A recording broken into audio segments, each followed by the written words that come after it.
Hi guys! 皆さんこんにちは、あおいです。このチャンネルでは日本語を勉強している皆さんに向けて日常で使っている表現をたくさん使いながら日々感じたことについてのんびりお話ししていきます。最後には今日お話しした中でおすすめしたい日本語の表現を英語を使いながらまたお話ししていきますので、ぜひ最後まで聞いてください。実は3月に1年目のワーホリを終えて日本に一時帰国していました。前からカナダでのワーホリ2年目を挑戦することは決めていて、ただビザを2年目のものに切り替えるために一度カナダから出なきゃいけなかったんですね。だから私メキシコに行ってみたかったので、メキシコ旅行をして戻ってくる時にビザを切り替えようかなって思っていたんですけど、その時私の好きなアーティストさんが日本でツアーをしていて、地元の公演がちょうど3月だったんですね。だからこれは一旦日本に帰ってコンサートに行こうって思って日本に一時帰国を決めました。結局いろいろ考えて2ヶ月日本にいることにしたんですけど、それでも時間が足りないくらい本当に充実した2ヶ月になりました。何をしてたかっていうと、まず友達にたくさん会いました。たくさんって言っても私友達がそんなに多くないので限られた人数なんですけど、初めて友達の彼氏に会ったり、私がカナダにいる間に結婚した友達を直接お祝いできたり、彼氏のいた友達の結婚報告を聞いたり、年齢的にもみんな私がいない間にライフステージが一個上がっていて、会話の内容も大人になったなーって感じました。結婚式がどうとか、子供がどうとか。でもみんな相変わらずな感じで、やっぱり私の英語力ではまだできないようなちょっと深い話を久々に思いっきり話せて楽しかったです。そんな中、私は何やってるんだろうって、相手もいないのにカナダで一人でただ楽しんでていいのかなってちょっと不安にもなったんですけど、友達みんな私が変わってなくてよかったって言ってくれたし、海外で一人で生活してるなんてすごいねとか、私にはできないわって言ってくれて、私は私のやりたいように生きようって思いました。でも幼馴染の子はつまらない男といるより一人の方がマシだって相変わらず言ってて、そこは安心しました。あとカナダでイケメン外国人彼氏捕まえてないのってめっちゃ言われたんですけど、もちろん私には無理でしたっていう感じですね。もともと友達が少ない私でもこの2ヶ月の間に会おうって思える、逆に会いたいって思ってくれる友達ってすごく大切にしなきゃなって思っていて、海外に行ってるのが珍しいから会いたいとかそういうんじゃなくて、ちゃんと私のことを考えて思ってくれてるんだなっていうのが分かったし、今インスタとかもあって簡単に友達と話したり電話したりできるけど、ちゃんと日本に戻って直接話せて本当に良かったです。完全に頑張らなくていい、何も気負わなくていい時間を過ごせて、すごくいいリフレッシュになりました。あとはお母さんともたくさん出かけました。もともと仲良くて、今までもしょっちゅう出かけてはいたんですけど、この2ヶ月はいつもより意識してどこ行こうかって話して出かけてました。もう私カナダでめっちゃ太ったので、日本で痩せようって思ったのと、お母さんは単に健康目的でウォーキングに行こうって話して、ちょっと遠くの広い公園に行ってひたすら歩いたり、コンサートもお母さんと一緒に行って、大阪にも行ったんですけど、大阪にある私たちお気に入りのヴィンテージショップでお買い物したり、近くに新しくできたアウトレットモールに行ったり、もう本当に楽しみました。いろんなところ行った中でも一番楽しかったのは、やっぱり東京ディズニーシーに行ったこと。私が中学生の時ぶりなので、もう10年以上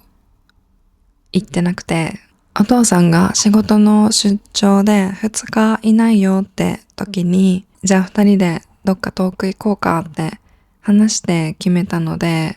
結構弾丸だったんですけど、家から車で4時間ぐらいかかるので、夜中の2時に家を出発して、6時過ぎぐらいにパーク着いて、そっから並んで、9時前ぐらいにやっと中に入れて、一番人気のアナと雪の女王のアトラクションが、普通に行くと2時間以上並ばなくちゃいけないので、お金を払えば並ばずに乗れるよっていうチケットをパーク内に入った瞬間急いで買ったんですよ。それもすぐ売り切れちゃうから、もうドキドキしながら急いでやりました。そこから他のアトラクションも並んだり、お金払ってチケットを買ったりしながら乗りたいものはもう全部乗れてめっちゃ満喫しました。ただ一個心残りなのが夜の一番大きなショーが開園時間に中止になっちゃって見れなかったんですよ。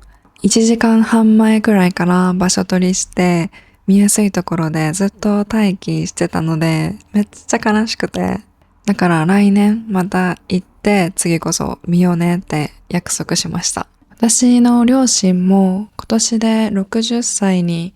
なっちゃうので、こうやって楽しく出かけるのもあんまりできなくなってっちゃう中で、私が1年またカナダで離れたところにいるっていうのは少し申し訳ないような気もしていて、日本って本当に自然災害が多いんですね。カナダに来て家の内装もなんかビルの構造とかも全然なんか地震が来ることを想定してないんだろうなっていうものばかりで、最初びっくりしていて、私の地元も大きい地震が来る確率が年々高まっていて、もう本当いつ来てもおかしくないよっていう状況で、そんな中両親を残して海外にいるのもいつ会えなくなってもおかしくないので不安もあるんですけど、ちゃんとやることやって自分の目標に近づいた状態でまた会って、まだ両親に頼ってばっかりなので早く楽させてあげられるように頑張ろうと思います。海外の人たちって子供が大人になっても家族で出かけてるとか一緒にご飯食べてる方たちが日本に比べて格段に多くって、私も早く家族に会いたいなって思います。本当にこの2ヶ月で大切な人とすごくいい時間を過ごせて、これからも大切にしようって再確認できました。正直この2ヶ月間自分が大変だなって思うことは何もやらなかったからかもしれないんですけど、本当に幸せでカナダに戻りたくないなとも思ってしまったんですけど、また1年カナダで挑戦し続けて成長した姿でまたみんなと会いたいと思います。皆さんも一緒に頑張りましょう。In this episode, I talked in Japanese about something I realized again when I went back to Japan for a visit. How important friends and family are.Have you ever suddenly decided to go on a trip with your friends or family? In Japanese, we often use the word dangan, like 弾丸旅行, a spontaneous trip, 弾丸で行く, basically meaning it was a last-minute plan. Of course, everyone has a different idea of what counts as last minute.But for me, if I decide within a week and then go, I'd call it a dangan. There's something really fun about getting an idea and just making it happen right away. I think it's wonderful when you can fully enjoy a trip even without a detailed plan. In Japanese, we say 満喫するwhich means to enjoy something to the fullest. When you've had such a great time that you feel completely satisfied, you can say 満喫した。Now that I'm in my late 20s, I can definitely feel myself having less energy for going out and doing things. In Japanese, we use the word 年々, which means year by year or gradually over time. For example, 年々地震が来る確率が高くなっている。The chance of earthquakes is increasing year by year. 年々遊ぶ体力がなくなっている。I'm losing the energy to go out year by year. 日本語が年々上達している。My Japanese is improving year by year. Hopefully we can all keep making positive progress, even if it's just a little bit each year. And most importantly,